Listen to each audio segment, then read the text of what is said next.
चलिए बताइएगा, ये 1275 का एग्ज़ाम हुआ था ना, सेकेंड शिफ्ट का पेपर है। इसके पहले वाला सारा जो है ना, पहले वाले क्लास में पूरा ख़त्म करवा दिए हैं। इसका एग्ज़ाम कब हुआ था? 17/12/2023 को एग्ज़ाम हुआ था, द्वितीय पाली का है। ठीक है, बताइएगा। बिहार दरोगा 1275 नियुक्ति प्रारंभिक परीक्षा 17/12/2023 द्वितीय पाली का क्वेश्चन पेपर है। बताइएगा, पहला क्वेश्चन तो मैथ का है, डायरेक्ट आइए दूसरा नंबर क्वेश्चन पे आइए। बताइएगा कि कौन सी संस्था स्थानीय क्षेत्र प्रबंधन योजना विकसित करने के लिए तैयार है? बताइए क्या होगा। कह रहा है कि कौन सी संस्था स्थानीय क्षेत्र प्रबंधन योजना विकसित करने के लिए तैयार है। इसका सही उत्तर क्या होगा? तो ऑप्शन नंबर डी होगा, CSIR नीरी होगा। क्या होगा? CSIR नीरी। तो कह रहा है स्थानीय क्षेत्र प्रबंधन योजना LAMP का विकास CSIR के द्वारा जो है ना किया गया है। और CSIR नीरी ने दिल्ली के वायु प्रदूषण से निपटने के लिए ग्रिड आधारित रणनीति को क्या किया? विकसित किया है। तो कह रहा है कि CSIR नीरी ने दिल्ली के वायु प्रदूषण से निपटने के लिए ग्रिड आधारित रणनीति को विकसित किया है। और नीरी जो है ना, NEERI नीरी वर्ष 1958 में भारत सरकार द्वारा नागपुर में स्थापित और वित्त पोषित संस्थान है। तो भारत सरकार द्वारा जो है ना नीरी का स्थापना कब हुआ था? क्या होगा? 1958 में स्थापना हुआ था। और कहाँ किया गया था? तो नागपुर में किया गया था। नागपुर कहाँ है? महाराष्ट्र में। आगे देखिए, कह रहा है इसका उद्देश्य जो है ना, नीरी का जो उद्देश्य है ये पर्यावरण इंजीनियरिंग के क्षेत्र में नवाचार और अनुसंधान करना। ठीक है, चलिए क्वेश्चन नंबर 3 पे कह रहा है कि सुभाष चंद्र बोस, कह रहा है सुभाष चंद्र बोस द्वारा फॉरवर्ड ब्लॉक का गठन किया गया था। कब किया गया था? बताइए। 1939 में किया गया था। कब किया गया था? 1939 में किया गया था। तो फॉरवर्ड ब्लॉक की स्थापना कब हुआ था? 1939 में हुआ था। किसके द्वारा किया गया था?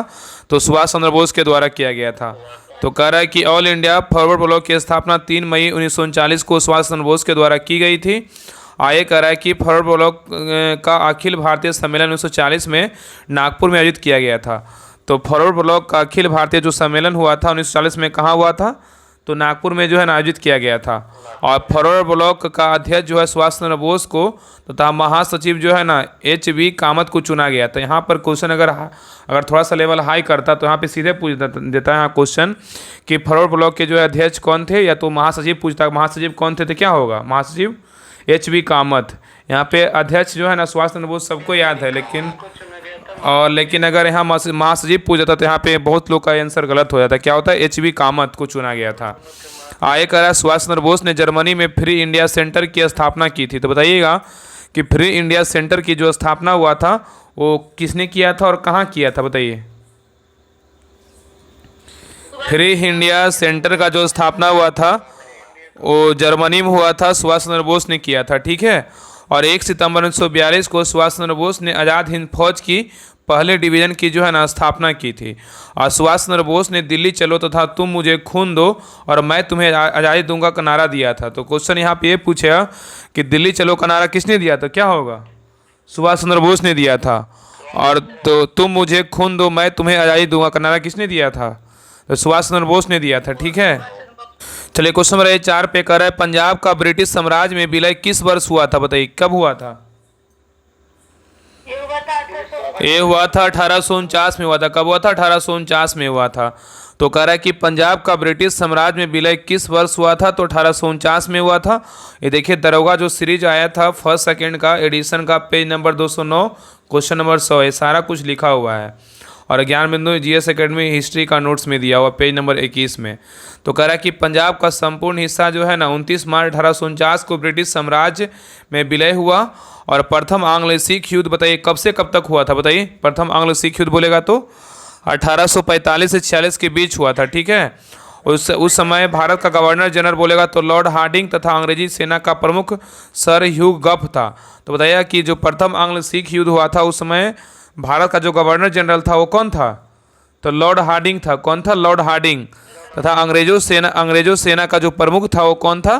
सर ह्यू गफ था। ठीक है, आगे कह रहा है अंग्रेजी सेना ने सितंबर 1845 में मुदकी और दिसंबर 1845 में फिरोज शाह और जनवरी 1846 में बछौलवाल और आलीवाल की लड़ाइयाँ लड़ी, परंतु फरवरी 1846 में हुई सबराओं की लड़ाई निर्णायक सिद्ध हुई थी। आगे कह रहा है अंग्रेजों और सिखों के बीच जो है 9 मार्च 1946 को लाहौर की संधि हुआ था। तो बताइए कि लाहौर की जो संधि हुआ था किसके किसके बीच हुआ था और कब हुआ था, बताइए। अंग्रेजों और सिखों के बीच हुआ।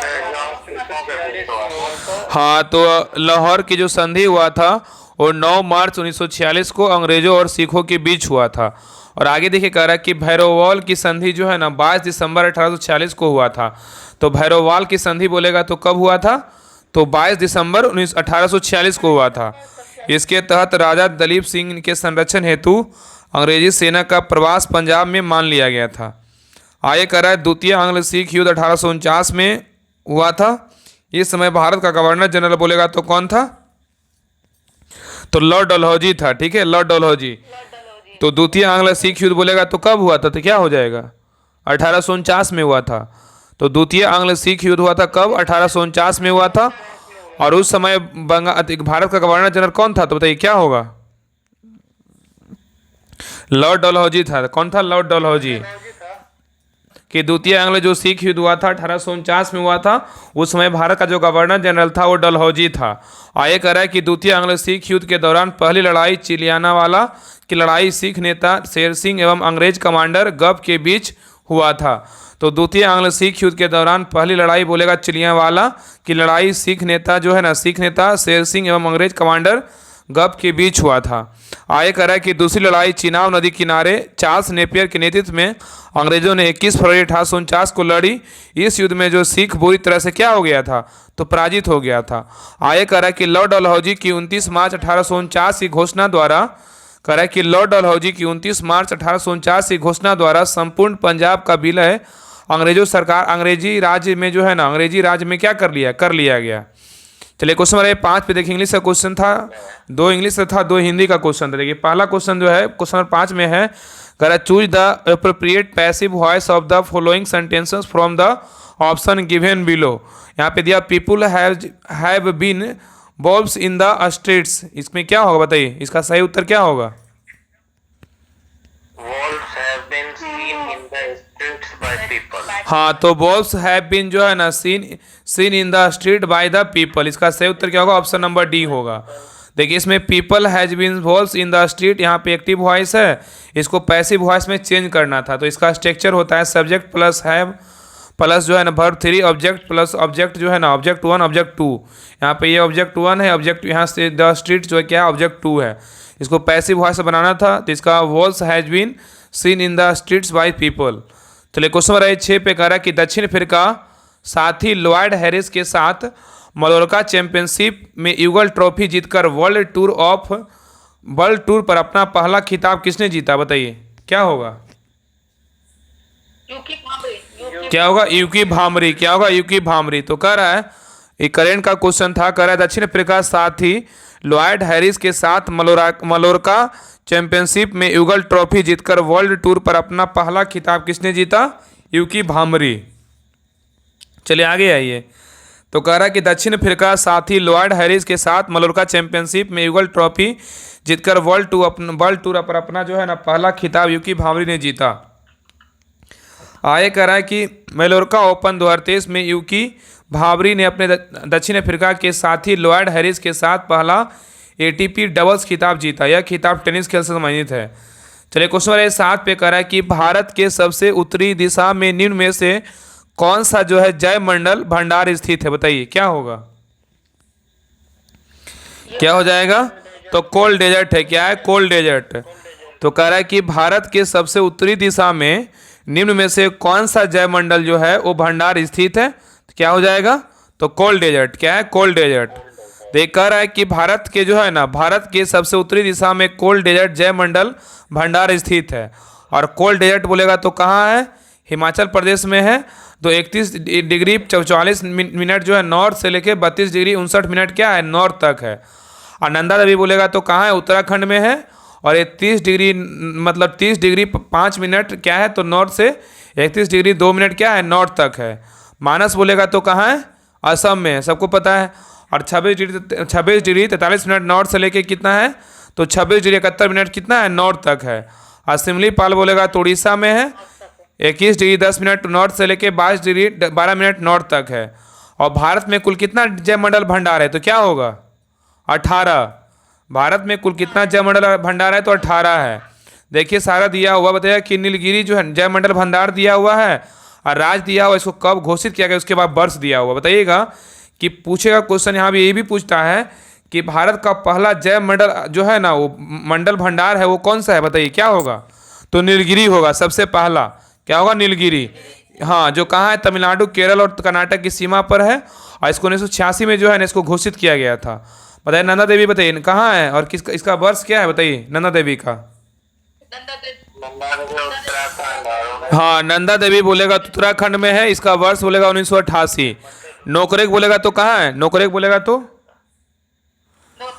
मेघालय में है। कहाँ है नोकरेक? तो मेघालय में है और इसका जो है वर्ष बोलेगा तो 1988। अब मन्नार की खाड़ी बताइए क्या होगा? मन्नार की खाड़ी बोलेगा तो तमिलनाडु हो जाएगा और इसका वर्ष बोलेगा तो 1989। और सुंदरबन बताइए, सुंदरबन का क्या होगा? सुंदरबन का हो जाएगा पश्चिम बंगाल में है और इसका वर्ष बोलेगा तो 1989। ठीक है, तो नीलगिरी का बोलेगा 1986, नंदा देवी कहाँ? 1988 उत्तराखंड में है, नोकरेक मेघालय 1988। तो नंदा देवी, न से नंदा न से नोकरेक, दोनों कहाँ है? उसका वर्ष बोलेगा 1988 में घोषित किया गया था। नंदा देवी बोलेगा उत्तराखंड में, नोकरेक बोलेगा मेघालय में। ठीक है, और मनाली खाड़ी बोलेगा तमिलनाडु में 1989 और सुंदरबन बोलेगा तो 1989। अब मानस भी क्या है? असम में क्या है? 1989। और ग्रेट निकोबार बोलेगा तो अंडमान निकोबार में कितना? 1989। तो क्या क्या हो गया 1989 में? तो मनाली खाड़ी, सुंदरबन, मानस और क्या है? ग्रेट निकोबार। बताइएगा सिमलीपाल, बताइए सिमलीपाल क्या होगा? सिमलीपाल, सिमलीपाल उड़ीसा 1994। और डिब्रू सैखोवा बताइए, डिब्रू सैखोवा क्या होगा? असम में है, 1997 में हुआ था, सबसे छोटा है। क्या है सबसे छोटा? और दिहांग दिबांग बताइए कहाँ है, बताइए इसका वर्ष बताइए। अरुणाचल प्रदेश 1999। हाँ, तो दिहांग दिबांग अरुणाचल प्रदेश में है 1999। पंचमढ़ी बताइए, पंचमढ़ी। पंचमढ़ी मध्य प्रदेश में है, ये 1999 इसका वर्ष है। कंचनजंगा बताइए, कंचनजंगा क्या होगा? कंचनजंगा बोलेगा सिक्किम में है, इसका वर्ष बोलेगा 2000। अगस्त मलाई बताइए, अगस्त मलाई।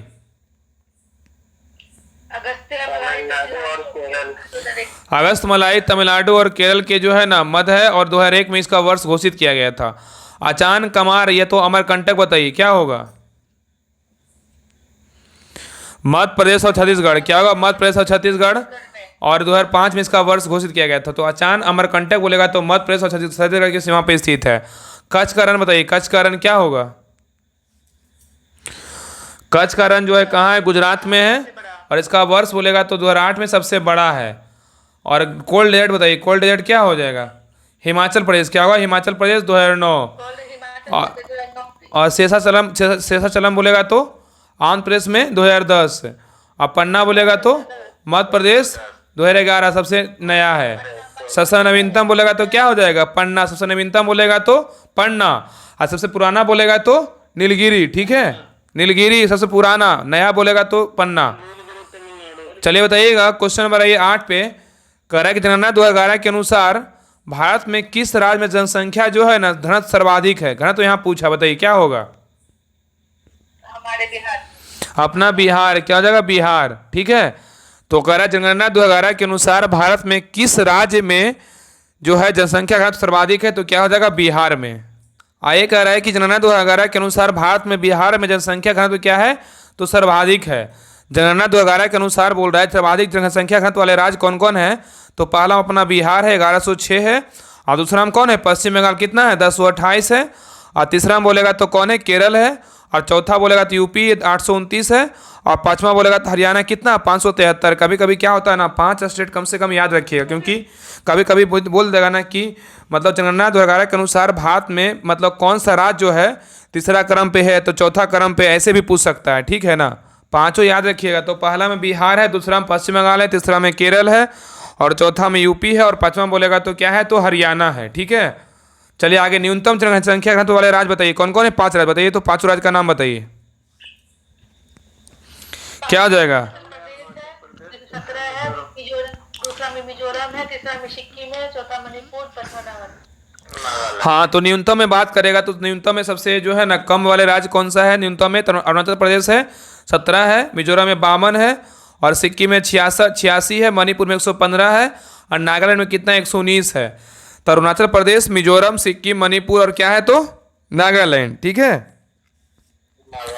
चलिए बताइएगा। नेक्स्ट देखिए कर रहा है कि सर्वाधिक जनसंख्या घनत्व वाले केंद्र शासित मतलब यूटी में पूछा है, बताइए कौन कौन है? बताइए, दो ही याद रखना है, दिल्ली और क्या है तो चंडीगढ़ है। दिल्ली का बोले 11,320 और चंडीगढ़ कितना 9,258।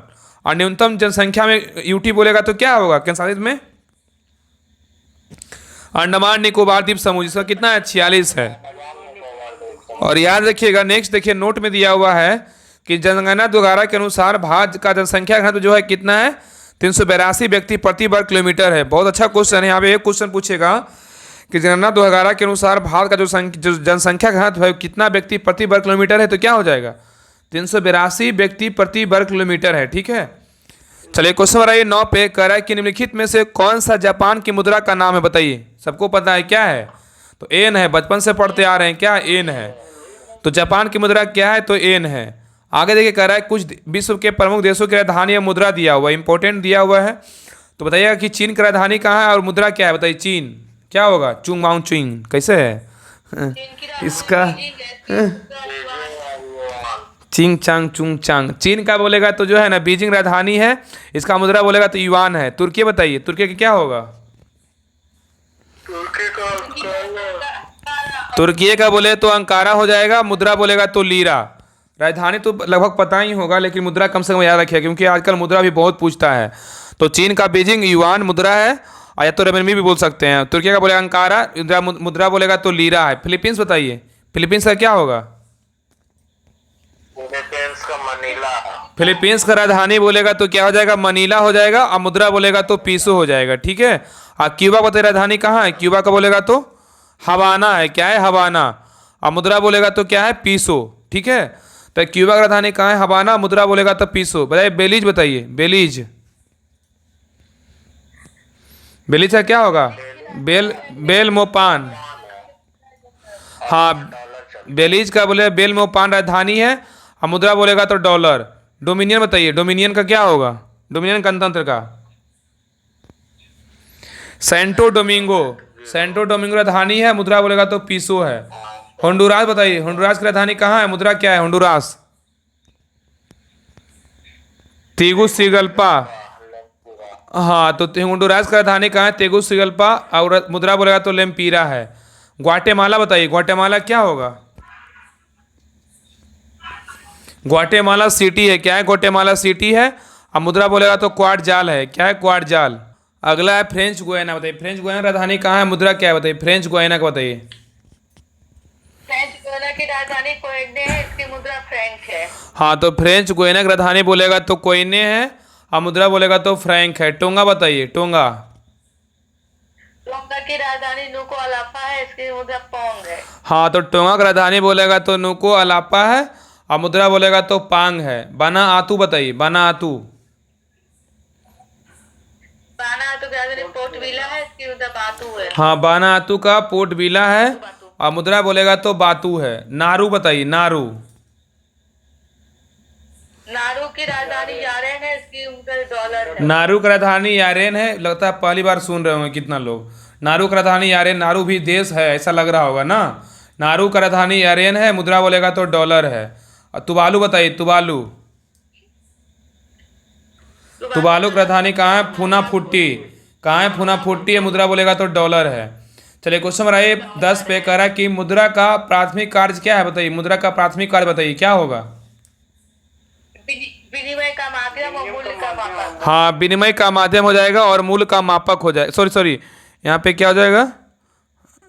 सही तो हाँ है। सही तो है, मूल का मापक सही है। इसका सही उत्तर ऑप्शन नंबर सी होगा, सही है। तो कह रहा है कि मुद्रा का प्राथमिक कार्य क्या है? तो विनिमय का माध्यम हो जाएगा, मूल का मापक है।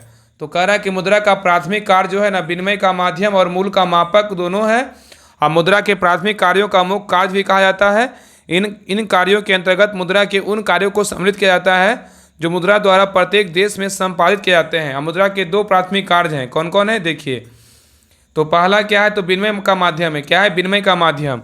तो कह रहा है विनिमय के माध्यम में कह रहा है कि आधुनिक अर्थव्यवस्था का आधार विनिमय ही है और विनिमय का कार्य मुद्रा द्वारा किया जाता है और वर्तमान में मुद्रा का सबसे अधिक तरल साधन है। और प्राचीन समाज में वस्तु विनिमय पद्धति का प्रचलन था। इस पद्धति में प्रत्यक्ष रूप से जो है ना वस्तुओं का आदान प्रदान किया जाता था। आगे कह रहा है दूसरा क्या है, तो मूल का मापक है।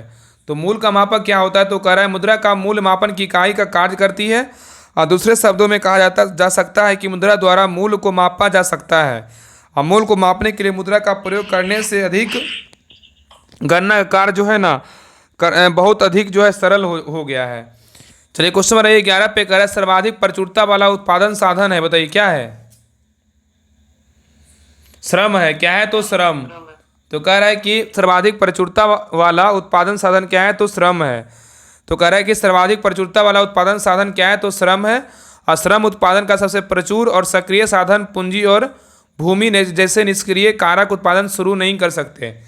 आगे कह रहा है कि भारत में श्रम उत्पादन का सबसे प्रचुर कारक है और यह उत्पादन का एक सक्रिय कारक है जिसके बिना भूमि और पूंजी कुछ भी उत्पादन नहीं कर सकती है। आगे कह रहा है कि श्रम के अभाव में किसी देश के प्राकृतिक संसाधन अल्प जो है ना उपयोग में रहेंगे। तो श्रम के अभाव में किसी देश के प्राकृतिक संसाधन अल्प जो है ना, देखिए आगे कह रहा है कि उत्पादन के जो है ना उत्पादन के कितने कारक हैं, तो 4 कारक हैं। पहला भूमि, श्रम, पूंजी और क्या है, उद्यमी है। धन का वह अंश जिसका प्रयोग उत्पादन के लिए किया जाता है उसे पूंजी कहते हैं। चलिए क्वेश्चन नंबर 12 पे कर रहा है दो सेक्टर अर्थव्यवस्था प्रारूप में समग्र मांग होती है, बताइए क्या होता है। सी प्लस जो है ना 1 नहीं आई है। क्या है, सी प्लस आई, ठीक है। मतलब यहाँ पे सी मतलब कंजम्पशन मतलब उपभोग होता है और आई मतलब इन्वेस्टमेंट होता है, तो मतलब निवेश होता है। तो कह रहा है 2 सेक्टर अर्थव्यवस्था प्रारूप में समग्र मांग बराबर सी प्लस आई होती है और सरकार रहित अर्थव्यवस्था में अंतिम वस्तु के प्रत्याशित समस्त मांग ऐसी वस्तुओं पर किए गए कुल प्रत्याशित उपभोग व्यय और प्रत्याशित निवेश व्यय का योग होती है। अर्थात एडी बराबर क्या है, सी प्लस आई। मतलब समग्र मांग मतलब क्या है, क्या एग्रेट डिमांड। क्या है मतलब एडी मतलब क्या होगा, एग्रेट डिमांड। एडी मतलब जो है ना मतलब सी प्लस आई है, कंजम्पशन मतलब उपभोग, इन्वेस्टमेंट मतलब क्या है, निवेश। तो आगे कह रहा है बंद अर्थव्यवस्था मतलब क्लोज इकोनॉमी। कह रहा है समग्र मांग बराबर क्या था, भोग व्यय प्लस विनियोग व्यय। मतलब इसका मतलब सी प्लस आई है, मतलब एग्रेगेट डिमांड होगा, ठीक है। आगे देखिए खुली अर्थव्यवस्था कर रहा है ओपन इकोनॉमी में क्या होगा, तो समग्र मांग बराबर क्या होगा, तो भोग व्यय प्लस विनियोग व्यय प्लस सरकारी व्यय। और सरकारी व्यय में क्या है, निर्यात और आयात है, ठीक है, माइनस आयात है। इसलिए एडी बराबर क्या है, सी प्लस आई प्लस जी प्लस जो है ना एक्स माइनस एम, ठीक है।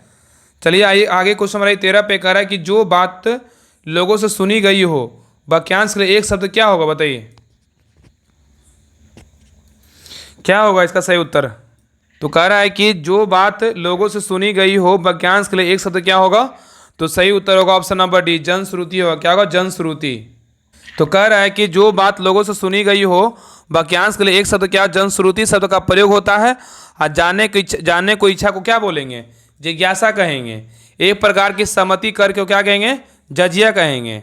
और एक खास आदिवासी समुदाय को क्या कहेंगे, तो जनजाति कहेंगे, ठीक है। ये तीनों पॉइंट याद रखिएगा, जानने की इच्छा को जिज्ञासा, एक प्रकार की संपत्ति कर को जजिया, एक खास आदिवासी समुदाय को जनजाति कहेंगे। अगला बार जो दरोगा में इस बार आएगा उसमें एक क्वेश्चन पूछेगा, देखिएगा। चलिए आगे क्वेश्चन नंबर 14 पे करा, हिटलर का जन्म कहाँ हुआ था, बताइए। हिटलर का जन्म हुआ था ऑस्ट्रिया के बिरनाई में हुआ था। कहाँ हुआ था, बिरनाई में। तो हिटलर का जन्म ऑस्ट्रिया के बिरनाई मतलब ब्राउनाउ में हुआ था, ठीक है। हिटलर का जन्म कब हुआ था, बताइए। हिटलर का जन्म पूछेगा तो 20 अप्रैल 1889 को। हाँ, 20 अप्रैल 1889 को हिटलर का जन्म हुआ था। आगे कर रहा है 1919 में हिटलर जर्मन वर्कर्स पार्टी नामक संगठन से जुड़ा और इस पार्टी को उसने नेशनल सोशलिस्ट पार्टी का नया नाम दिया और बाद में यह पार्टी नाजी पार्टी के नाम से जाना गया, ठीक है। और 30 जनवरी 1993 को हिटलर जर्मनी का चांसलर नियुक्त हुआ। तो बताइएगा कि हिटलर जर्मनी का जो चांसलर नियुक्त हुआ था और कब हुआ था, बताइए कब हुआ था वो। 30 जनवरी 1933 को हिटलर जर्मनी का चांसलर। हाँ, तो हिटलर जर्मनी का जो चांसलर नियुक्त हुआ था 30 जनवरी 1933 को हुआ था। हिटलर 1938 में ऑस्ट्रिया के जर्मनी में एक साम्राज्य एक नेता का नारा देकर मिला लिया, ठीक है। आगे करा हिटलर की नस्ली सोच चार्ल्स डार्विन और हर्बर्ट स्पेंसर जैसे विचारकों के सिद्धांतों पर आधारित थी। आयकर नासी यूथ लीग का गठन 1922 में हुआ था और 4 साल बाद जो है इस संगठन को हिटलर यूथ का नाम दिया गया। और हिटलर की आत्मकथा बोलेगा तो क्या है, तो मीन कैंप किसकी है, तो हिटलर की आत्मकथा है, ठीक है, मीन कैंप। मेरा चलिए क्वेश्चन नंबर ये 15 पे कह रहा कि प्राकृतिक संसाधनों के दोहन से वस्तु कह रहा कि प्राकृतिक संसाधनों के दोहन से वस्तु उत्पादन करने वाला क्षेत्र कहलाता है, क्या बताइए, प्राथमिक क्षेत्र कहलाता है। क्या कहलाएगा, प्राथमिक क्षेत्र कहलाता है, क्या कहलाएगा, प्राथमिक क्षेत्र, ठीक है। तो कह रहा है कि प्राथमिक संसाधनों के दोहन वस्तु का उत्पादन करने वाला क्षेत्र प्राथमिक क्षेत्र कहलाता है। जब हम प्राकृतिक संसाधनों का उपयोग करके किसी वस्तु का उत्पादन करते हैं तो इसे प्राथमिक क्षेत्र की गतिविधि कहा जाता है। प्राकृतिक उत्पाद जो है ना कृषि, डेयरी, मत्स्य और वनों से प्राप्त करते हैं, इसलिए इस क्षेत्र को कृषि और सहायक क्षेत्र भी कहा जाता है। द्वितीय क्षेत्र तक की गतिविधियों के अंतर्गत प्राकृतिक उत्पादों को विनिर्माण प्रणाली के जरिए अन्य रूपों में परिवर्तित किया जाता है, जैसे कपास के पौधे जैसे प्राप्त रेशे का उपयोग कर हम सूत काटते हैं और कपड़ा बुनते हैं, और गन्ने को कच्चे माल के रूप में उपयोग कर चीनी और गुड़ तैयार करते हैं। आगे देखिए नोट में कह रहा है कि इस क्षेत्र को औद्योगिक क्षेत्र भी कहा जाता है और प्राथमिक और द्वितीय क्षेत्र के अतिरिक्त आर्थिक गतिविधियों की एक तीसरी छोटी सी कोटि भी है। तृतीय क्षेत्र के अंतर्गत आती है ये गतिविधियां स्वतः वस्तुओं के उत्पादन नहीं करती है, आगे बल्कि उत्पादन प्रक्रिया में सहयोग या मदद करती है। आगे कह रहा परिवहन, भंडारण, संचार, बैंक सेवाएं, व्यापार तृतीयक गतिविधियों के कुछ उदाहरण हैं। तो परिवहन, भंडारण, संचार, बैंक सेवाएं और व्यापार ये सब क्या है, तृतीयक गतिविधियों के कुछ उदाहरण है। चूंकि ये गतिविधियां वस्तुओं के बजाय सेवाओं का सृजन करती है। तृतीयक में होता है सेवाएं आता है, इसलिए तृतीय क्षेत्र को सेवा क्षेत्र भी कहते हैं, ठीक है। चलिए आगे आइए, चलिए क्वेश्चन नंबर आइए 16 पे कह रहा है कि राज्य विधान परिषद का न्यूनतम सदस्य संख्या कितनी है, बताइए, संख्या है कितना है बताइए, क्या हो जाएगा, तो 40, क्या होगा 40 हो जाएगा। तो राज्य विधान परिषद की न्यूनतम सदस्य संख्या कितनी है, तो 40 है। तो राज्य विधान परिषद की न्यूनतम सदस्य संख्या क्या है, तो 40 है। और संविधान के अनुच्छेद 171 के अनुसार किसी राज्य की विधान परिषद में सदस्यों की कुल संख्या विधानसभा सदस्यों की कुल संख्या की 1/3 से अधिक नहीं होगी, परंतु इस राज्य की विधान परिषद के सदस्यों की कुल संख्या किसी भी स्थिति में 40 से जो है ना कम नहीं होगी। आगे कह रहा है कि संविधान के अनुच्छेद 169 के अनुसार राज्य में विधान परिषदों का गठन अथवा उन्मूलन का प्रावधान किया गया है। तो क्वेश्चन यहाँ पे ये भी पूछ सकता है कि किस अनुच्छेद में राज्यों में विधान परिषदों का गठन अथवा उन्मूलन का प्रावधान किया गया है, तो क्या हो जाएगा, अनुच्छेद 169। अब विधान परिषद क्या है, एक अस्थायी सदन है, और संविधान के अनुच्छेद 172 के 2 में यह प्रावधान है कि विधान परिषद कभी विघटित नहीं होगी। अब प्रत्येक 2 वर्ष पर 1/3 सदस्य सेवानिवृत्त हो जाते हैं, उतने ही नए सदस्यों का क्या होता है, निर्वाचन हो जाता है। आगे कह रहा है कि विधान परिषद का प्रत्येक सदस्य 6 वर्ष की सदस्यता हासिल करता है, किंतु त्याग या मृत्यु की स्थिति में निर्धारित अवधि से पहले तो क्या पद रिक्त कर सकता है, ठीक है। चलिए आगे देखिए, आगे कह रहा है कि संविधान के अनुच्छेद 173 के अनुसार विधान परिषद की सदस्यता हेतु 30 वर्ष की आयु आहिर्त है। तो संविधान के अनुच्छेद 173 के अनुसार विधान परिषद की सदस्यता जो है 30 वर्ष की आयु आहित है। और वर्तमान में 6 राज्यों में जो है ना विधान परिषद है, कौन कौन राज्य है, तो आंध्र प्रदेश, बिहार, कर्नाटक, महाराष्ट्र, तेलंगाना और क्या है, उत्तर प्रदेश में विधान परिषदें हैं, ठीक है। तू भी मजे कर। चलिए क्वेश्चन नंबर ये इसका ट्रिक होता है। चलिए क्वेश्चन नंबर 17 पे कह रहा है कि निम्नलिखित में से किसे तैरती द्वीपों का झील कहा जाता है, बताइए क्या होगा, ये हो जाएगा, इसका सही उत्तर होगा लोकटक झील। क्या है, लोकटक झील तो मणिपुर है, ठीक है। तो कह रहा है निम्नलिखित में से किसे तैरते द्वीपों का झील कहा जाता है, तो लोकटक झील को। आगे कह रहे तैरते द्वीपों का झील लोकटक झील को कहा जाता है, और लोकटक झील फुमडी के द्वारा तैरते हुए द्वीपों का विकास हुआ है। लोकटक झील मणिपुर में भारत का एकमात्र तैरता हुआ राष्ट्रीय उद्यान काबुल लामजाओ में स्थित है, ठीक है। आगे महत्वपूर्ण झीलें उनकी अवस्थिति है, बताइएगा पुलिकट झील कहाँ है, आंध्र प्रदेश में। हुसैन सागर झील कहाँ है, हैदराबाद तेलंगाना में है। डेवर झील या जयसामन झील कहाँ है, उदयपुर राजस्थान में है। आगे देखिए जो है ना प्रमुख क्या है, भारत की प्रमुख जो है ना झीलें है, इंपॉर्टेंट लेक्स ऑफ इंडिया है। इस फिगर में दिया हुआ देखिए, जूम करते हैं दिखेगा, बताइएगा। बताइए डल झील कहाँ है, बताइए डल झील बताइए कहाँ है, बताइए जम्मू कश्मीर में। कहाँ है, जम्मू कश्मीर में। और बुलर झील कहाँ है, तो जम्मू कश्मीर में, ठीक है। अब भारत की जो है ना भारत के सबसे बड़े मीठे पानी की झील बोलेगा तो कौन सा है, तो बुलर झील है। अब बैरीनाग झील कहाँ है बताइए, बैरीनाग झील बोलेगा तो जम्मू कश्मीर में है। अब मानस बल झील कहाँ है, क्या हो जाएगा, जम्मू कश्मीर। कश्मीर में। और हरिके झील कहाँ है बताइए, हरिके झील बोलेगा तो हरिकेश पंजाब में है। पंजाब में। और कंजली झील बोलेगा तो कहाँ है, पंजाब में है। पंजाब में है। अब बताइए कि ब्रह्म सरोवर कहाँ है, ब्रह्म सरोवर बोलेगा तो हरियाणा में है, हरियाणा। हरियाणा में। और सांभर झील कहाँ है, सांभर झील बताइए तो कहाँ है, राजस्थान में है। अब भारत की जो है ना ये सांभर झील जो है ये भारत की सबसे खारी झील है, क्या है, खारी झील। कौन सा है तो सांभर झील राजस्थान का है। अब बताया कि ये जो है ना हून क्या है तो हुनक सागर झील कहाँ है बताइए, क्या हो जाएगा, तो राजस्थान में ही है। राजसमंद झील कहाँ है, राजसमंद झील बोलेगा तो ये कहाँ है, तो राजस्थान में ही है। बताया कि ये क्या लिखा हुआ, बताइए तो क्या लिखा हुआ है, प्योरा झील कहाँ है, प्योरा झील कहाँ है, तो राजस्थान में है। बताया कि नल सरोवर झील कहाँ है, नल सरोवर झील बोलेगा तो गुजरात में, कहाँ है, गुजरात में, ठीक है। चलिए आगे आइए। बताया लोनार झील कहाँ है, लोनार झील बोलेगा तो कहाँ है, महाराष्ट्र में है, महाराष्ट्र में लोनार झील। अष्टमुडी झील कहाँ है, अष्टमुडी झील बोलेगा तो केरल में है। वेवनाड झील कहाँ है, तो केरल में है। सस्टाकोटम झील कहाँ है, तो केरल में है। चलिए आगे आइए। पुलिकट झील कहाँ है, पुलिकट झील बोलेगा तो कहाँ है, बताइए कहाँ है पुलिकट झील।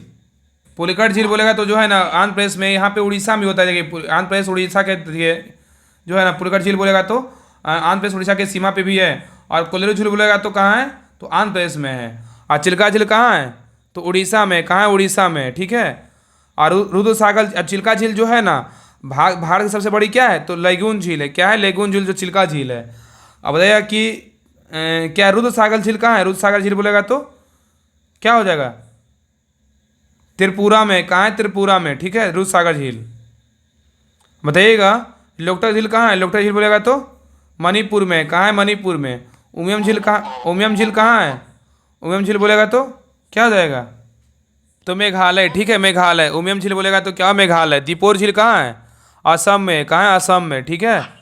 आगे बताइए चोलामू झील कहाँ है, चोलामू झील बोलेगा तो सिक्किम में है। जो भारत की जो है ना सबसे अधिक ऊंची झील है, क्या है, अधिक ऊंची झील है, तो चोलामू झील है। बताया कि कांवर ताल झील कहाँ है, कांवर ताल झील बोलेगा तो बिहार में है, कहाँ, अपना बिहार में।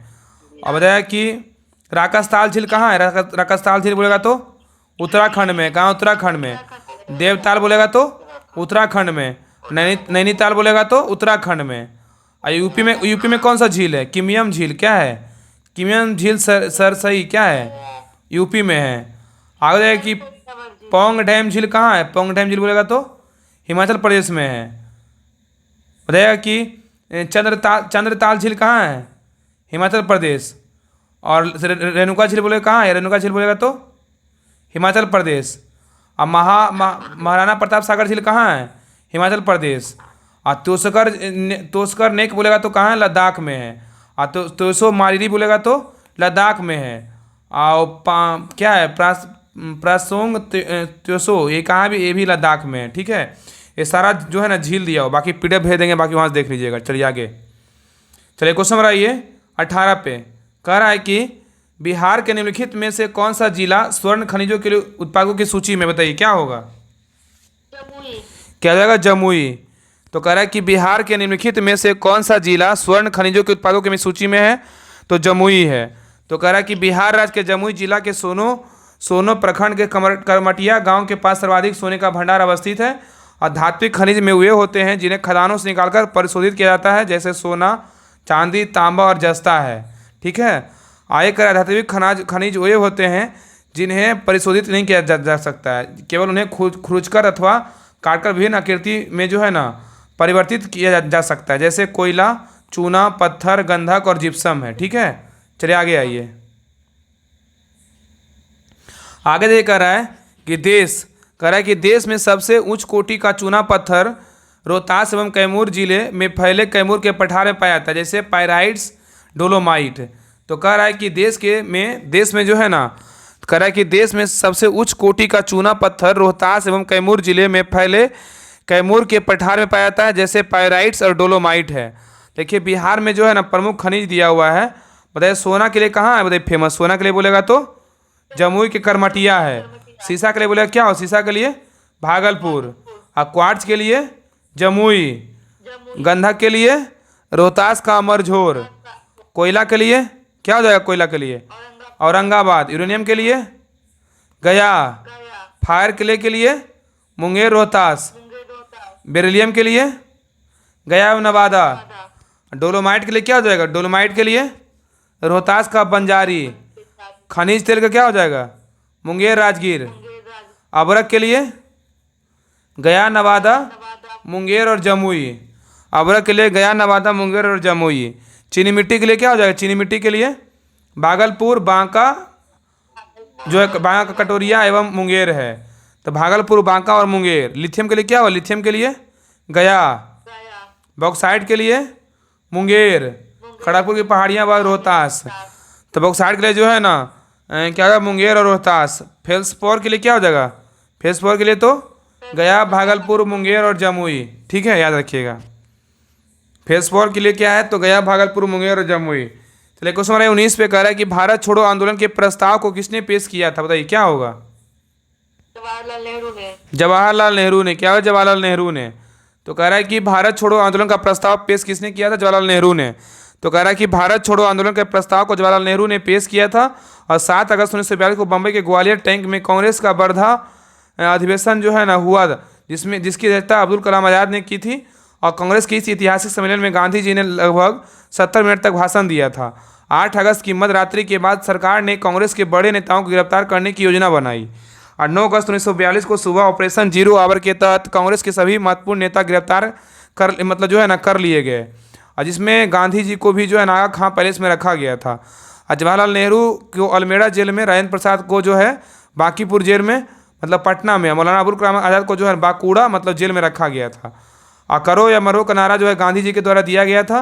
और मुस्लिम लीग एवं अम्बेडकर ने भारत छोड़ो आंदोलन का जो है विरोध किया था। तो मुस्लिम लीग एवं अम्बेडकर ने भारत छोड़ो आंदोलन का विरोध किया था। और आगे कह रहा है कि भारत छोड़ो आंदोलन के उपरांत मुस्लिम लीग एवं कांग्रेस के बीच संवैधानिक गतिरोध को दूर करने के लिए सी राजगोपालाचारी ने 1944 में जो है ना दी वे आउट नामक पैम्फलेट जारी किया, जिससे CR फॉर्मूला के नाम से जाना जाता है। आगे देखिए कह रहा है कि 1 अगस्त 1942 को इलाहाबाद में तिलक दिवस जो है मनाया गया। तो 1 अगस्त 1942 को इलाहाबाद में तिलक दिवस मनाया गया और 1942 के आंदोलन में 1942 के आंदोलन का सबसे ज़्यादा प्रभाव बंगाल, बिहार, संयुक्त प्रांत, मद्रास और बम्बई में था। ठीक है, चलिए आगे आइए। चलिए बताइए क्वेश्चन नंबर 20 कह रहा है किस मध्यकालीन संत के उपदेश से अभंग जो है ना अभंग किस में संकलित है, बताइए क्या होगा।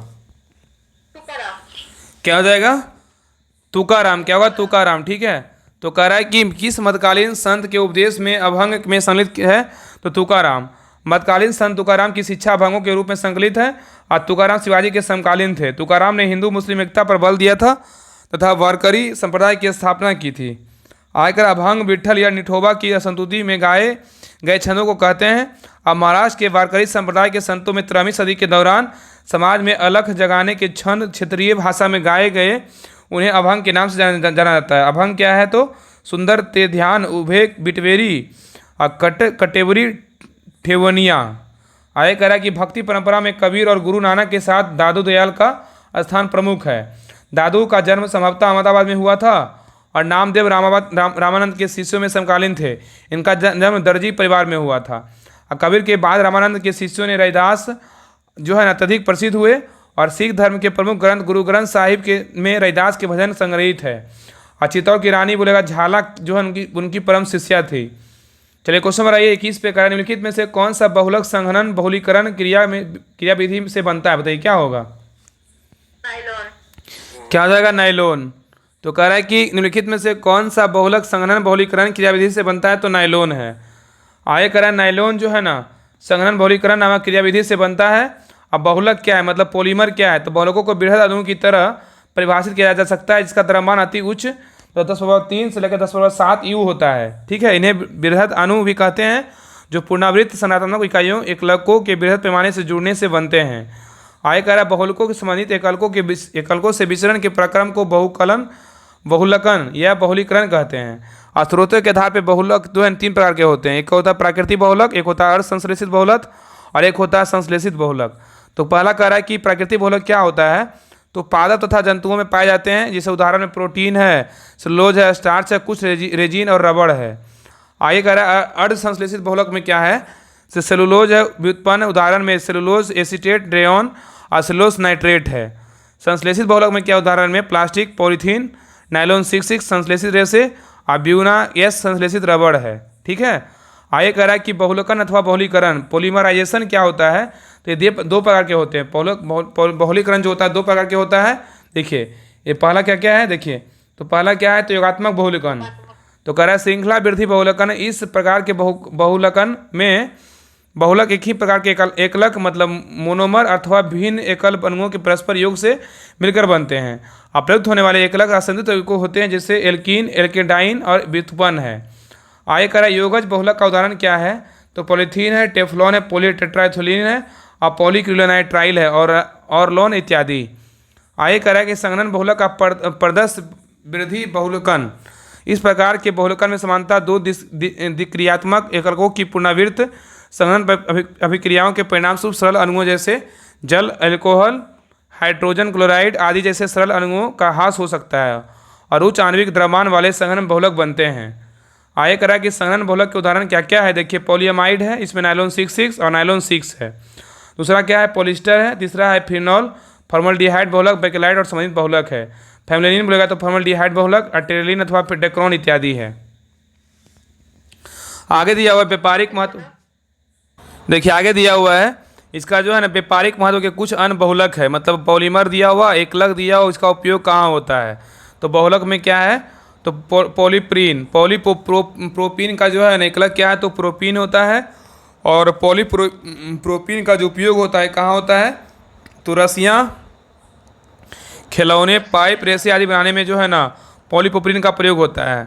और पॉलीस्टाइरीन का एकलक क्या हो जाएगा, तो स्टारीन हो जाएगा। ठीक है। इसका उपयोग कहाँ होता है, विद्युत रोधी वस्तुओं को लपेटने, खिलौने, रेडियो और टेलीविज़न कैबिनेट बनाने में होता है। आगे देखिए कह रहा है कि पॉलीविनाइल, इसका एकलक क्या हो जाएगा, वाइनिल क्लोराइड हो जाएगा, पीवीसी। और इसका जो है ना उपयोग कहाँ करते हैं, बरसातियाँ, बैग, वायलिन, क्लोराइड, फर्श और पाइप बनाने में करते हैं। आगे कह रहा है यूरिया फॉर्मल्डिहाइड, ये क्या है, तो इसका पहला में कम यूरिया है, ख में क्या है, फॉर्मल्डिहाइड है। ठीक है। और ना टूटने वाले कप और पतली चादरें बनाने में करते हैं। आगे कर रही है गिप्टल है, गिप्टल में जो है ना क में क्या है, एथिलीन है, ग्लाइकोल, और ख में क्या है, थैलिक अम्ल है। और गिप्टॉल का उपयोग कहाँ करते हैं, प्रलेप और प्रछलाप बनाने में करते हैं। आगे देखिए बैकेलाइट है, तो बैकेलाइट का जो है ना उपयोग कहाँ करते हैं, तो इसका पहला जो है एकलक क्या है, फिनॉल है, और ख में फॉर्मल्डिहाइड है। और बैकेलाइट का जो उपयोग होता है कंघियाँ, वैद्युत स्विच और बर्तनों के हत्थे और कंप्यूटर डिस्क बनाने में जो है बैकेलाइट का प्रयोग होता है। ठीक है। यहाँ पे उपयोग जो है ना पूछ सकता है, इसलिए इंपॉर्टेंट है। आगे देखिए नोट में दिया हुआ है कि प्राकृतिक रबड़ शीश जो है वो 1,4 पॉलीपेपराइन है और उसे सल्फर के साथ वल्कनीकरण की प्रक्रिया द्वारा अधिक कठोर जो है ना बनाया जा सकता है। और नियोप्रीन और ब्यूनायन संश्लेषित रबड़ है। ठीक है। चलिए आगे आइए। आगे कह रहा है कि संश्लेषित बहुलकों के अपशिष्टों में स्थिति पर्यावरणीय संकट को देखते हुए बहुत जैवरणीय बहुलकों जैसे PHPV और नायलॉन 2 और नायलॉन 6 का विकल्प के रूप में विकसित किया गया है। और टेफ्लॉन आवरण का 300 डिग्री सेल्सियस से अधिक ताप का क्षरण हो जाता है।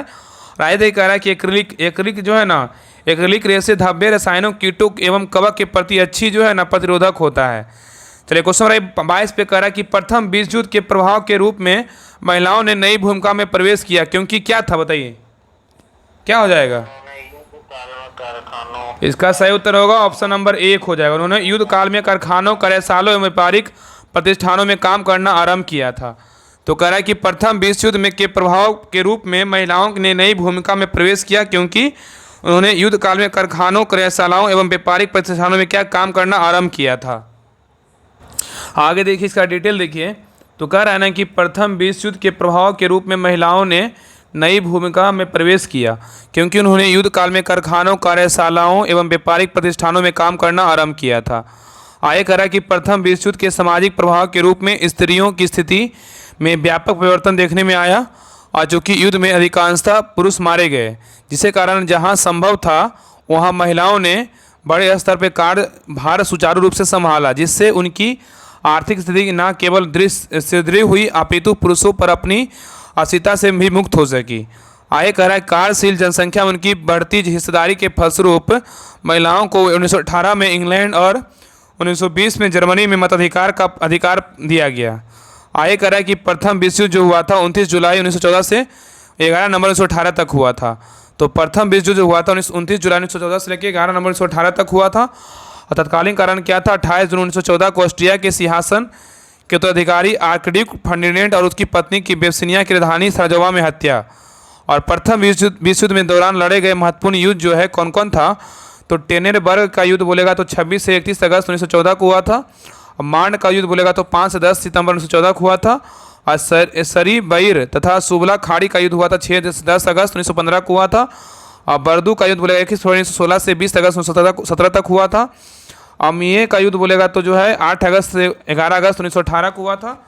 और विटोरियो वेनेतो का युद्ध बोलेगा तो कब से हुआ था? तो 23 से 29 अक्टूबर 1918 को हुआ था। अब मित्र राष्ट्र बोलेगा तो कौन कौन है? तो इंग्लैंड है, फ्रांस है, रूस और जापान। ये सब जो है ना बहुत पूछता है। तो मित्र राष्ट्र रखे कौन कौन है? इंग्लैंड, फ्रांस, रूस और जापान। क्वेश्चन ऐसे दे देगा कि निम्नलिखित में से जो है ना कौन मित्र राष्ट्र नहीं है? मित्र राष्ट्र देशों का संगठन एक नहीं है। तो इंग्लैंड, फ्रांस, रूस और जापान है। केंद्रीय शक्ति बोलेगा तो कौन कौन है? जर्मनी, ऑस्ट्रिया, हंगरी और तुर्की है। प्रथम विश्व युद्ध के बाद पराजित जर्मनी 28 जून 1919 के दिन वर्साई की संधि पर हस्ताक्षर किया। आगे कह रहा है कि द्वितीय विश्व युद्ध में जो है ना 1 सितंबर 1940 को जर्मनी के पोलैंड पर आक्रमण कर द्वितीय विश्व युद्ध जो है प्रारंभ हुआ था। तो 1 सितंबर 1940 को जर्मनी ने पोलैंड पर आक्रमण कर द्वितीय विश्व युद्ध को प्रारंभ किया। और द्वितीय विश्व युद्ध को अंत 14 अगस्त 1945 को जापान के आत्मसमर्पण के पश्चात हुआ था। तो द्वितीय विश्व युद्ध का अंतर 14 अगस्त 1945 को जापान के आत्मसमर्पण के पश्चात हुआ था। और देखिए मित्र राष्ट्र कौन कौन है? तो ब्रिटेन है, फ्रांस है, रूस है, अमेरिका है। तो मित्र राष्ट्र में कौन कौन है? ब्रिटेन, फ्रांस, रूस, अमेरिका। और ध्रुव राष्ट्र में बोलेगा तो कौन कौन है? जर्मनी, इटली और क्या है? तो जापान है। चलिए आगे आइए। चलिए क्वेश्चन नंबर 23 पे कह रहा है कि बिहार के निम्नलिखित जिलों में से किसमें आपको अधिकतम क्षेत्रफल में अति संघन वन मिलेंगे? बताइए क्या हो जाएगा? कह रहा है कि बिहार के निम्नलिखित जिलों में से किसमें आपको अधिकतम क्षेत्रफल में अति संघन वन मिलेंगे? तो 23 का जो सही उत्तर होगा ऑप्शन नंबर बी, पश्चिमी चंपारण। तो कह रहा है कि बिहार में पश्चिमी चंपारण जिले में सर्वाधिक अति संघन वन पाए जाते हैं। अब भारत एवं वन स्थिति रिपोर्ट में 2 वर्ष पे जो है ना भारतीय वन सर्वेक्षण द्वारा जारी किया जाता है। तो भारत एवं वन स्थिति रिपोर्ट प्रति 2 वर्षों पर भारतीय वन सर्वेक्षण द्वारा जारी किया जाता है। और सर्वप्रथम वन स्थिति रिपोर्ट 1987 में जो है प्रकाशित किया गया था। और वन स्थिति रिपोर्ट द्वारा 21 के अनुसार बिहार का वृक्षावरण 2341 वर्ग किलोमीटर है, जो राज्य के कुल भौगोलिक क्षेत्रफल का 2.48 है। अब वन की स्थिति रिपोर्ट द्वारा 21 के अनुसार बिहार का वनावरण 7380.79 वर्ग किलोमीटर है, जो राज्य में के कुल भौगोलिक क्षेत्रफल का 7.84% है। आगे कह रहा है कि जिलों में वनावरण सघनता के अनुसार क्या है? तो अति घने वन बोलेगा तो पश्चिमी चंपारण 249.34 वर्ग किलोमीटर। और मध्यम रूप में बोलेगा तो पश्चिमी चंपारण 548.47 वर्ग किलोमीटर से घने वन है मध्यम रूप से। और खुले वन बोलेगा तो जो है ना कैमूर है 531.73 वर्ग किलोमीटर। अब बिहार में विभिन्न प्रकार के वनों के अंतर्गत जो है प्रतिशत क्षेत्र वन का प्रकार क्या क्या है? तो अधिक संघन वन 70%, 2021 में जो है 4.5 333 वर्ग किलोमीटर है। और मध्यम संघन वन 40% से 70%। और इसका बोलेगा 2021 में 44.5% और 3286 वर्ग किलोमीटर। अब खुले वन बोलेगा तो 10 से 40%, 51% इसका 2021 में 3762 जो है 1 वर्ग किलोमीटर। और नोट में दिया हुआ है कह रहा है कि 10% से अधिक शिखर घनत्व 10% से अधिक शिखर घनत्व और 1 हेक्टेयर या अधिक क्षेत्रफल वाली वृक्षादित भूमि को बच्छादर माना जाता है। चलिए क्वेश्चन नंबर 24 पे कह रहा है कि भारत में किस केंद्रीय प्रदेश में जो है 2011 में न्यूनतम जनसंख्या घनत्व रही थी? बताइए। देखिए इसी शिफ्ट में जो है 2 क्वेश्चन सिर्फ जनगणना से क्वेश्चन आए, इसलिए जनगणना क्वेश्चन जो है ना बहुत आता है, इसलिए इस टॉपिक को जो है अच्छे से याद कर लीजिए। तो कह रहा है कि भारत में किस केंद्रीय प्रदेश में 2011 में न्यूनतम जनसंख्या घनत्व रही है? तो क्या हो जाएगा? न्यूनतम में क्या हो जाएगा? तो ये हो जाएगा अंडमान निकोबार। क्या? अंडमान निकोबार द्वीप समूह, याद रखिएगा। तो भारत में अंडमान निकोबार द्वीप समूह 2011 में न्यूनतम जनसंख्या घनत्व रही है। और जनसंख्या घनत्व दृष्टि से न्यूनतम जनसंख्या घनत्व वाले केंद्रीय प्रदेश बोलेगा बढ़ते क्रम में अंडमान निकोबार द्वीप समूह, जिसमें 46 व्यक्ति प्रति वर्ग किलोमीटर है। उसके बाद दादरा नगर हवेली है 700 व्यक्ति प्रति वर्ग किलोमीटर। फिर लक्षद्वीप है 2149 व्यक्ति प्रति वर्ग किलोमीटर।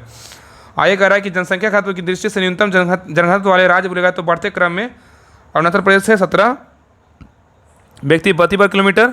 और मिजोरम 52 व्यक्ति प्रति वर्ग किलोमीटर। और सिक्किम बोलेगा 86 व्यक्ति प्रति वर्ग किलोमीटर है। आगे क्वेश्चन नंबर 25 पे कह रहा है कि भारतीय संविधान के के कौन से भाग कल्याणकारी राज्य की संकल्पना है, बताइए क्या होगा। कह रहा है कि भारतीय संविधान के कौन से भाग में कल्याणकारी राज्य की संकल्पना का जो है ना राज्य का संकल्पना है, बताइए क्या हो। तो 25 का जो सही उत्तर क्या होगा, ऑप्शन नंबर डी, राज्य के नीति निर्देशक तत्व होगा। ठीक है, तो कह रहा है कि भारतीय संविधान के कौन से भाग में कल्याणकारी राज्य की संकल्पना है, तो राज्य के नीति निर्देशक तत्व में है। चलिए आगे आइए। कह रहा है कि भारतीय संविधान के राज्य के नीति निर्देशक तत्व में कल्याणकारी राज्य की संकल्पना है और संविधान के भाग 4 में अनुच्छेद 36 से 51 तक नीति निर्देशक तत्वों का वर्गीकरण किया गया है। इसकी प्रेरणा आयरलैंड के संविधान से मिली है। और निर्देशक तत्वों का महत्व क्या है, तो लोक कल्याणकारी राज्य की स्थापना करना, आर्थिक व सामाजिक लोकतंत्र की स्थापना करना और 42वां संविधान संशोधन नियम 1976 के माध्यम से इसमें अनुच्छेद 39 से क, 43 से क और 48 से क को शामिल किया गया है। आगे कह रहा है नीति निर्देशक तत्व न्यायालय द्वारा प्रवर्तनीय नहीं है और ग्रेनविल ऑस्टिन के अनुसार निर्देशक तत्व सामाजिक क्रांति के उद्देश्यों को प्राप्ति के माध्यम है। केटी शाह के शब्दों में राज्य के नीति निर्देशक सिद्धांत एक ऐसा चेक है जो बैंक की सुविधा अनुसार अदा किया जाता है। आगे देख रहा है कि प्रस्तावना भारतीय संविधान की भूमिका की भांति है, जिसमें संविधान के आदर्शों, उद्देश्यों और सरकार के स्वरूप, संविधान के स्रोत से संबंधित प्रावधान और संविधान लागू होने की तिथि के आदि का संक्षेप में उल्लेख है। आगे कह रहा है मूल अधिकार संविधान में उल्लेखित अधिकार है जो व्यक्ति के भौतिक, सामाजिक, आर्थिक, राजनीतिक व नैतिक, आध्यात्मिक, धात्विक विकास हेतु आवश्यक है। तो कह रहा है कि मूल भौतिक संविधान में उल्लेखित अधिकार है जो व्यक्ति के भौतिक और जो है सामाजिक, आर्थिक, राजनीतिक, नैतिक, आध्यात्मिक, धार्मिक विकास हेतु आवश्यक है। आगे कह रहा है न्यायिक पुनर्विलोकन से तात्पर्य न्यायपालिका की उस शक्ति से है जिसके अंतर्गत विधानपालिका द्वारा बनाए गए किसी भी कानून या कार्यपालिका द्वारा जारी किए गए हैं किसी भी आदेश को संविधान के प्रावधानों के प्रतिकूल होने पर न्यायपालिका को निरस्त कर सकती है तथा वह अपने पूर्व में सुनाए गए निर्णयों की भी समीक्षा कर सकती है। ठीक है, तो आगे जो क्वेश्चन नंबर 26 से अगले क्लास में देखेंगे। एक क्लास में जो है ना 25 क्वेश्चन देखेंगे, जितना भी 1 घंटा में क्वेश्चन हो पाएगा, और अगले क्लास में जो है क्वेश्चन नंबर 26 से देखेंगे। और इसके पहले जो है एक क्लास आया था, इसी का जो है सिलेबस वीडियो आया था, उसमें जो है कौन सा टॉपिक से कितना क्वेश्चन पूछा गया था और हर सब्जेक्ट में जो है ना कि कितना क्वेश्चन पूछा था और कौन सा चैप्टर से पूछा था, ये सारे जो है ना हम एक वीडियो में पूरा बताए हैं, सिलेबस के पूरा डिटेल बताए हैं। तो सेकेंड शिफ्ट का है, बार्सपदर का स्पेशल है, तो सभी लोग देख लीजिएगा। वो वीडियो आपको जो है इसी चैनल पे मिल जाएगा। तो सभी लोग टेलीग्राम चैनल पे हम डाले भी लिंक है, और बाकी जिनको नहीं मिल रहा है तो आप इस चैनल पे जिस पे देख रहे हैं क्लास उसको चेक कीजिएगा, आपको मिल जाएगा। तो उस क्लास को सभी लोग जरूर देखिएगा, आपको पता चलेगा। उस क्लास को देखने के बाद पता चलेगा ना कि उसमें जो है ना क्वेश्चन कहाँ से जो है पूछा है और किस सब्जेक्ट से कितना क्वेश्चन आया है और कौन कौन टॉपिक से पूछा है। तो उस क्लास को जरूर सभी लोग देखिएगा और चैनल को सब्सक्राइब जरूर कर लीजिएगा और हर ग्रुप में क्लास को ज़रूर शेयर कीजिएगा। तो मिलते हैं क्वेश्चन नंबर 26 के साथ नेक्स्ट क्लास में। और एक बात और बताना चाहते हैं, आप लोग को बता रहे हैं, देखिए सुनिए, बस 1 मिनट आपका समय लेंगे, सुन लीजिए थोड़ा सा। देखिए आपको जो है एक बुक दिख रहा होगा स्क्रीन पे, देखिए ये बहुत इंपॉर्टेंट बुक है बिहार का। इसमें क्या है ना 100 प्रैक्टिस सेट दिया और डिटेल के साथ दिया हुआ है। ठीक है, तो 100 प्रैक्टिस सेट चैप्टर वाइज दिया हुआ, पहले हिस्ट्री है और टॉपिक भी मेंशन किया हुआ है, जैसे जैन धर्म है, बौद्ध धर्म है, और जिसे फिजिक्स में हो गया, जो पॉलिटी में हो गया, ये सारे जो है ना चैप्टर वाइज देखिए। बिहार दरोगा पुलिस अवर निरीक्षक जो है बुक है, बहुत इंपॉर्टेंट बुक है। ये शॉर्ट टेस्ट सीरीज भी डिस्कशन दिया हुआ है, सारा इंपॉर्टेंट शॉर्ट सेट दिया हुआ है और इसका जो है ना 4 सेट तक हम टेलीग्राम चैनल पे डाल चुके हैं। तो जो भी लोग टेलीग्राम चैनल पे नहीं जुड़े हैं सभी लोग लिंक डिस्क्रिप्शन में है। जो क्लास देख रहे हैं इसका डिस्क्रिप्शन चेक कीजिएगा, आपको लिंक मिलेगा टेलीग्राम चैनल का, राहुल स्टडी ग्रुप के नाम से मिलेगा। उस चैनल पे क्लिक करके सभी लोग ज्वाइन कर लीजिए। उसमें पर डे जो है ना 100 क्वेश्चन का इस बुक से डेली 1 सेट डाला जा रहा है, तो 4 सेट डाला जा चुका है। तो सभी लोग बिल्कुल इस फ्री जो है ना टेलीग्राम चैनल पर डाला जाएगा इस बुक को। और बाकी जो है जो भी लोग नहीं ज्वाइन किए हैं सभी लोग ज्वाइन कर लीजिए। एक बार आप पीडीएफ को देखिएगा ना, आपको इतना खुश होइएगा। इसमें इस प्रकार क्वेश्चन दिया हुआ, आपको क्वेश्चन दिखाते हैं। देखिए इसमें जो है ना टेस्ट सीरीज देखिए 1 है, इसका देखिए 1 है पाषाण काल, सैंधव सभ्यता एवं संस्कृति और वैदिक काल पर आधारित सारा प्रश्न देखिए दिया हुआ है। और टोटल जो एक सेट में जो है टोटल 100 क्वेश्चन मिलेगा। तो सभी लोग जो भी लोग बिहार दरोगा का तैयारी करें या कोई भी बीएसएससी या तो बिहार पुलिस और या तो बीपीएससी 17 का तैयारी कर रहे हैं, तो सभी लोग जो है ना ज्वाइन कर लिए टेलीग्राम चैनल। आपको वहाँ पे जो है ना इस पीडीएफ को आपको डेली आपको रात में आपको 8-9 बजे तक आपको डाल दिया जाएगा टेलीग्राम चैनल पे। उस ग्रुप में राहुल स्टडी ग्रुप के नाम से एक टेलीग्राम चैनल है, उसको ज्वाइन कर लीजिए। आपको जो है यहाँ पे आपको 100 प्रश्न का जो डेली पीडीएफ आपको दिया जाएगा और बाकी पॉसिबल होगा तो इसका जो है डिटेल भी आपको हम डाल देंगे। तो जितना भी देखिए 100 क्वेश्चन का है ना, सारा आंसर के साथ आपको टिक किया हुआ है मिलेगा। तो इसका 4 सेट हम डाल चुके हैं। तो जो भी लोग चाहते हैं कि इसका हम रिवीजन करें, अच्छे से इसका सेट पढ़ें, अब आपको ये जो बुक है ना कभी कहीं नहीं मिलेगा, आपको एक ढूंढ लीजिएगा मार्केट में, आपको ये बुक कहीं मिलने वाला नहीं है, ठीक है। इसमें 100 सेट है, तो 100 दिन में जो है ना इसका पूरा हम खत्म करवा देंगे बुक। तो सारे का हम PDF टेलीग्राम चैनल पर डालेंगे, डेली एक PDF एक सेट का PDF डालेंगे। तो सभी लोग टेलीग्राम चैनल जरूर ज्वाइन कर लीजिएगा। और बाकी नीचे भी एक और लिंक होगा टेस्ट ग्रुप का, तो टेस्ट ग्रुप भी सभी लोग जरूर ज्वाइन करें। इसमें डेली जो है ना बिहार दरोगा का प्रैक्टिस सेट होता है शाम में 3 बजे, और शाम में जो है 5 बजे, शाम में 7 बजे 5,000 का टेस्ट हो रहा है, और शाम में 9 बजे, रात में 9 बजे 7500 का टेस्ट हो रहा है, और सुबह घटनाचक्र का स्पेशल साइंस का टेस्ट हो रहा है। तो जिनको भी टेस्ट देना है स्पेशल सभी एग्ज़ाम के लिए, स्पेशल तो बिहार दरोगा के लिए जो है वो जो होमवर्क सीरीज बैच स्टार्ट हुआ उसी के लिए जो उसमें टेस्ट करवाया जा रहा है। तो सभी लोग टेस्ट ग्रुप भी जरूर ज्वाइन कर लीजिए। और जिनको भी बिहार दरोगा का होमवर्क सीरीज बैच ज्वाइन करना है, सभी लोग होमवर्क सीरीज बैच ज्वाइन कर लीजिए। आपको जो है ना सारा आपको टारगेट वाइज आपको होमवर्क दिया जाएगा, और सारा जो है आपको होमवर्क कमिट करना है, और सारा बुक खत्म करवाया जाएगा। तो सभी लोग टेलीग्राम चैनल ज्वाइन कर लीजिएगा, और वीडियो को हर जगह शेयर जरूर कीजिएगा। और क्लास कैसा लगा आप लोग कमेंट जरूर कीजिएगा। बाकी अगले क्लास में जो है इसका जहाँ तक कंप्लीट किए हैं उसके आगे का क्वेश्चन हम कंप्लीट करेंगे। इसके पहले जो भी हम ज्ञान बिंदु क्वेश्चन में कंप्लीट करवाएं क्वेश्चन, आपको सारा जो है उस क्लास को देख लीजिएगा, आपको अच्छे से जो है ना आपको हर वो क्वेश्चन याद हो जाएगा। और इसी चैनल पर आपको डिटेल के साथ आपको सारा क्लास करवाया जाएगा। इसलिए सभी लोग चैनल को सब्सक्राइब जरूर कर लीजिएगा, और टेलीग्राम चैनल से जरूर जुड़ जाइएगा, क्योंकि आपको वहाँ पे बहुत सारा टेस्ट PDF बोर्ड वगैरह सभी कुछ आपको दिया जाएगा। तो मिलते हैं नेक्स्ट क्लास में, तब तक के लिए जय हिंद, जय भारत,